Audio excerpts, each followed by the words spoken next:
When she first mentioned depression, I said, no, that's just women and sissies. That's what I told her. When I actually felt really, really sorry for him is I came in here one day and he was sitting in a chair and he looked so lost and so alone. And that hit me really hard.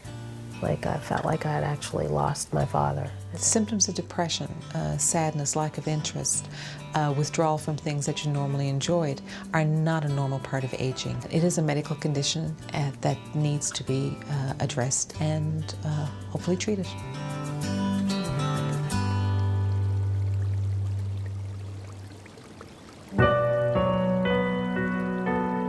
Here, I've driven the school bus for 27 years, and I've always lived for trout fishing. I love trout fishing. I do a lot of welding, just on my own, you know. Yeah, I enjoyed the things that I did, really. When I retired from the school bus, and you had to retire when you were 65 from a school bus, and the first thing that hit me, hey, I'm too damn old to drive a school bus. Now that's going some. This gentleman was very familiar with the area and now was starting to get lost in places that were very familiar to him.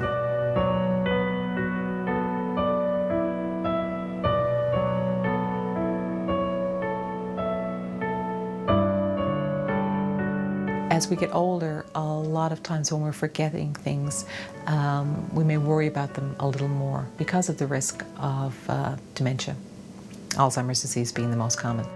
Well, I thought he was depressed, but I didn't think that was the issue. I thought, okay, he's depressed, but he has Alzheimer's.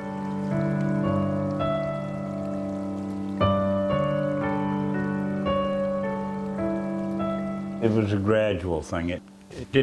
I didn't wake up one morning and say, whoa, this is, you know, whatever.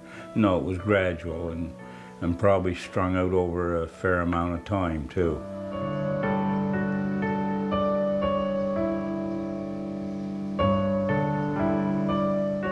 Right after I get done on the school bus, 2 weeks after.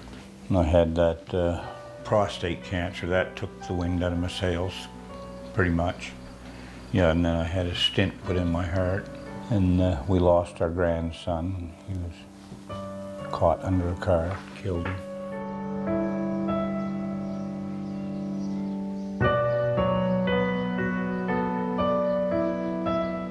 In Dan's case, although we can't say for certain that any of these one things or the combination of them all caused his depression, but they certainly may have played a role. Depression for the first time in seniors oftentimes doesn't present the same way as it would in a younger person. In many cases, such as Dan's, he was having trouble doing things that he often did.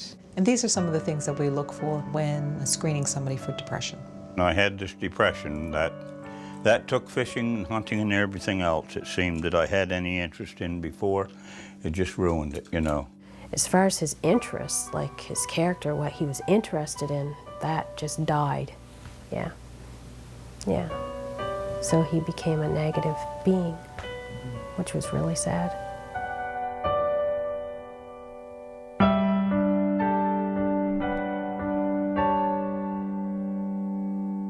It's like he was in a shell, like a cocoon, all by himself. I would come back here, Mom and I talked for hours about his behavior and the way he was and thinking, well, just take him to the doctor. See, you need family members, you need people who care, who love you.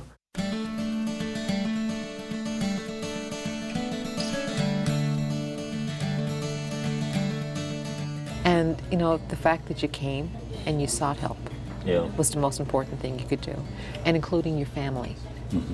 Because they're also your supports. You didn't go through this by yourself. Oh, no, no. Even though you were the one that was suffering with it. Yeah. But you also had people that were able to help you. We were all relieved that it was depression and he could actually get help for it. I'm not as negative. As you were. Nowhere near. A big difference that I can see myself. Once we got the help for me, well, yeah, I was right back into things. It all came back. After I seen Diane and got the proper medication for it, well, it all came right back. So there is help there for depression, that is for sure. Very quickly he saw a difference. And his family noticed a difference. He was doing things that he normally enjoyed. He was back to looking forward to fishing again. Couldn't wait for hunting season. Was back welding and just being busy, interested in life again.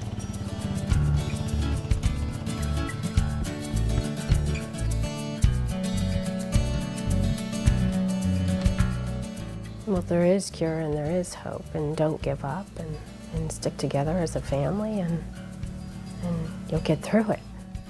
Look at me, I'm not depressed now. Nobody enjoys life any more than I do. My dad's back.